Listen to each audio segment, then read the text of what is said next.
안녕하세요. 언제나 예수님처럼입니다. 요즘 많이 더운데 다들 어떻게 잘 지내시나요?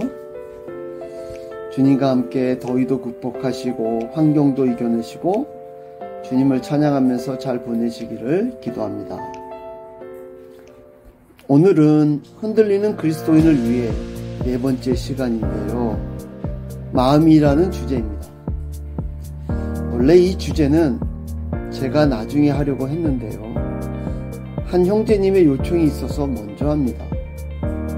이렇게 요청사항이 있으시면 댓글에 남겨주시고요. 좀 더 구체적인 내용도 환영합니다. 마음에 대해서는 3번에 걸쳐서 할 건데요. 첫 번째 오늘 영상은 마음이란 무엇인가입니다.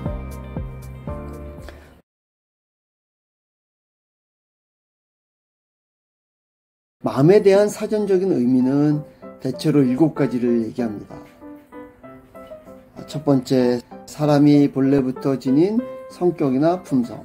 두 번째, 사람이 다른 사람이나 사물에 대하여 감정이나 의지, 생각 따위를 느끼거나 일으키는 작용이나 태도. 세 번째, 사람의 생각, 감정, 기억 따위가 생기거나 자리 잡는 공간이나 위치.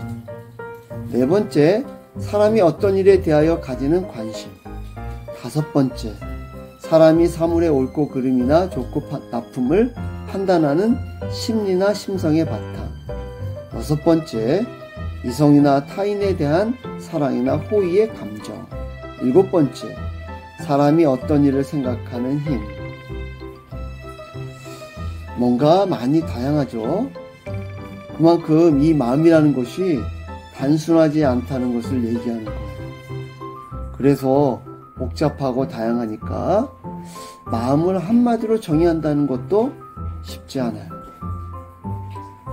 이 마음이라는 게 그냥 눈에 보이면 이런 거구나 할 텐데 보이지 않아요. 그래서 드러나는 현상이나 짐작으로만 설명을 해야 하니까 어렵기도 하고요. 내용이 길어지는 거예요. 그래도 좀 줄여볼까요? 마음의 7가지 내용을 보면요. 여기에는 성격, 품성이라는 단어가 있고요. 또 생각, 감정, 기억과 같이 반복되는 단어가 있네요. 그리고 옳고 그름이나 좋고 나쁨을 판단하는 바탕이나 힘이라고도 하고요. 마지막으로 이런 것들이 자리 잡는 공간이나 위치라고도 하네요. 이걸 잘 연결해 보면 이렇게 말할 수 있을 것 같아요. 마음은 사람의 생각, 감정, 기억, 의지와 같은 것이 시작되고 머물기도 하면서 출입하는 어떤 공간이다. 이렇게 정의를 해놓고 보니까요. 이 마음이란 게요. 사람이 살면서 하는 모든 것들의 대부분의 일을 하는 것 같아요. 보통 몸이 움직여서 무엇이든 하잖아요. 근데 정작 보면 마음이 다 해요. 반사신경을 제외하고는 대부분 마음이 원하고 계획하고 향하는 대로 몸이 움직여요. 마음으로부터 시작한 것이 몸을 움직이고 주변에 영향을 준다는 거죠. 그리고 또 보면요. 몸 밖에서의 일도 마음에 영향을 주는 것 같아요. 살면서 몸이 경험하는 것들이 있잖아요. 보고, 듣고, 느끼고, 맛보고, 냄새 맡고 등등. 우리는 이것을 오감이라고 하는데 이런 것들을 통해서 몸이 경험한 것이 마음에 전달이 되는 거죠. 그래서 마음을 기쁘게도 하고 아프게도 하고 마음에 찔림을 주기도 하고 또 마음에 쌓여서 번민하게도 만들고 좋은 마음이나 악한 마음으로 굳어지게도 해요. 그리고는 이 마음에 있는 것들이 몸으로 곧 말이나 행동으로 드러나요. 보통 이렇게 나타나는 것을 우리는 인격이라고 말하기도 하고 품성이라고도 하고요. 사람의 됨됨이라고도 하고요. 조금 다를 수 있겠지만 성격이라고도 해요. 이렇게 마음은 사람의 몸 어디엔가 있으면서 사람과 그 주변에 있는 모든 것들을 다 주관하려고 하죠. 그만큼 마음이라는 게 사람에게는 상당히 중요하다는 것을 알 수 있어요. 지금까지 사전에서 말하는 마음을 알아봤는데요. 그러면 성경에서는 뭐라고 말할까요? 우선 성경을 찾아보면요. 여호와 하나님이 땅의 흙으로 사람을 지으시고 생기를 그 코에 불어넣으시니 사람이 생명이 되니라. 또 어리석은 자들아, 것을 만드시니가 속도 만들지 아니하셨느냐. 그리고 모든 지킬 만한 것 중에 더욱 내 마음을 지키라. 생명의 근원이 이에서 남이니라 했어요. 이 성경 구절들은요, 사람의 모든 것을 하나님이 만드셨다고 얘기하고 있어요. 몸은 흙으로 만들었고 그 만든 몸에다가 하나님은 생기를 불어넣으셨어요. 여기서 생기라는 것은 참 해석하기 어렵지만 그냥 쉽게 영혼이라고 보시면 돼요. 흙으로 만든 몸에 하나님이 생기, 곧 영혼을 불어넣으시니까 사람은 곧 생명체가 되었어요. 생기가 담긴 몸 혹은 영혼이 담긴 몸이라고 표현해도 되겠네요. 그래서 하나님은 사람을 볼 때요, 하나로 봐요. 몸 따로 영혼 따로 보지 않고 생명체, 곧 한 인격체로 봐요. 하지만 이것저것 설명을 할 때는 영혼과 몸으로 나눠서 주로 말해요. 그리고 더 많은 유익을 주기 위해서 영과 혼과 몸으로도 구분을 하죠. 성경을 좀 볼까요? 야고보서 2장 26절에는 영혼 없는 몸이 죽은 것 같이 라고 했고요. 데살로니가전서 5장 23절에서는요.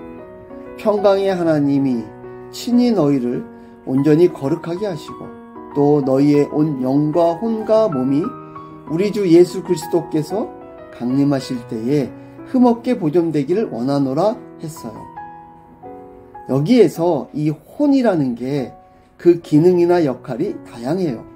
그래서 각기 다른 이름으로 불러지기도 하지만 영, 혼, 몸 중에서 마음에 해당하는 것은 혼이에요. 이 마음에 해당하는 혼은요, 영에 붙어서 영혼이라고 표현되기도 하고요. 또 독립적으로 활동하면서 영에도 걸쳐 있고 몸에도 걸쳐 있고 몸과 영의 중간에서 다리 역할도 하고 그래요. 그런데 이 혼이라고도 하고 마음이라고도 하는 이게요, 정말 중요한 일을 해요. 성경에서도 강조하는 부분이기도 한데요. 바로 생명의 근원이 마음에서 나온다는 거예요. 간단히 말하면 사람의 죽고 사는 문제가 마음에 달렸다는 얘기예요. 좀 더 설명을 하면요, 마음의 상태에 따라서 마음에 무엇이 있느냐에 따라서 사람의 모든 것이 바뀔 수 있다는 거죠. 사람이 칭찬받을 수도 있고 꾸중을 들을 수도 있고요, 잘 될 수도 있고 망할 수도 있고요, 죽기도 할 수 있고 살 수도 있어요. 그 이유를 성경에서 찾아볼까요? 사무엘상 16장 7절을 보면요, 여호와께서 사무엘에게 이르시되 그의 용모와 키를 보지 말라. 내가 이미 그를 버렸노라. 내가 보는 것은 사람과 같지 아니하니 사람은 외모를 보거니와 나 여호와는 중심을 보느니라 하시더라. 또 시편 7편 9절을 보면요, 악인의 악을 끊고 의인을 세우소서. 의로우신 하나님이 사람의 마음과 양심을 감찰하시나이다 했어요. 그 이유가 명확하죠? 하나님이 사람의 중심, 곧 사람의 마음을 보시기 때문에 그래요. 생명의 근원이 되시고 생명을 시작하신 하나님이 사람의 마음을 보시고 판단하시고 움직이신다는 얘기예요. 그래서 생명의 근원이 마음에서 나오는 것이고요, 사람에게는 마음의 상태가 너무도 중요해요. 다시 한번 강조하지만 사람이 볼 때 사람의 마음 상태를 얘기하는 것이 아니죠.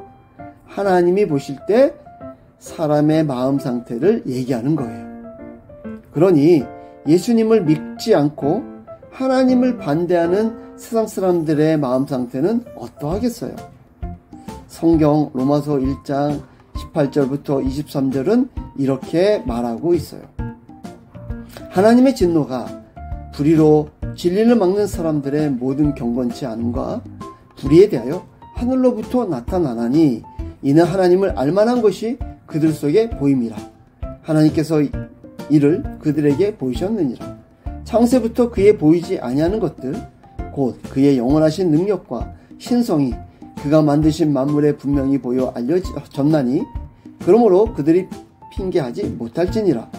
하나님을 알되 하나님을 영원하게도 아니하며 감사하지도 아니하고 오히려 그 생각이 허망하여지며 미련한 마음이 어두워졌나니 스스로 지혜 있다 하나 어리석게 되어 썩어지지 아니하는 하나님의 영광을 썩어질 사람과 새와 짐승과 기어다니는 동물 모양의 우상으로 바꾸었느니라.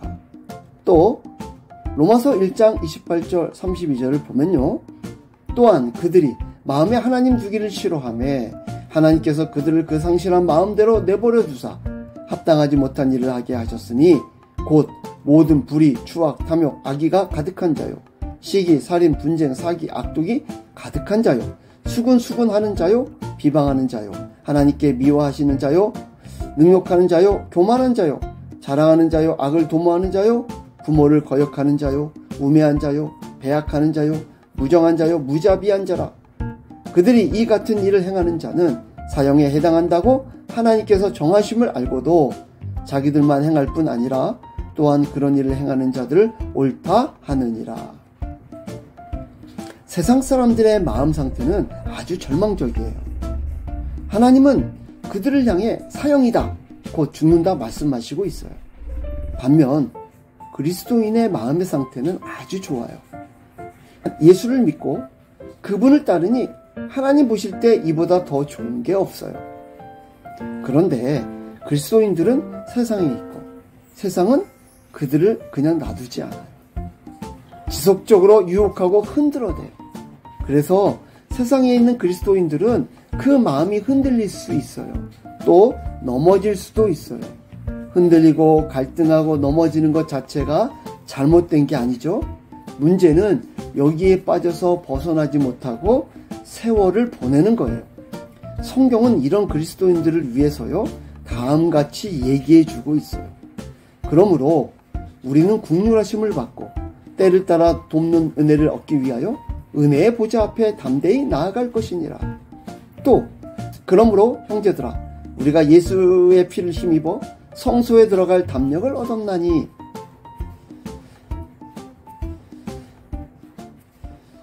그리스도인의 마음에는 예수님이 있어요. 생명의 근원이신 예수님이 우리 안에 있기 때문에 이를 보신 하나님이 우리를 살리시고 도우시는 거예요. 그러니 우리 그리스도인들은요, 예수님과 함께 있는 그대로의 모습으로 곧 넘어진 상황과 흔들리는 마음 그대로를 가지고 하나님을 향해 가는 거예요. 예수님의 피를 힘입어 담력을 얻었으니 담담을 가지고 하나님께 가는 거죠. 가자! 이거예요. 이게 바로 그리스도인의 참 모습이고요. 하나님은 이런 마음과 삶을 기뻐하십니다. 이와 같은 멋진 삶의 모습으로 파이팅 하시고 마음 2편에서 만나요. 샬롬.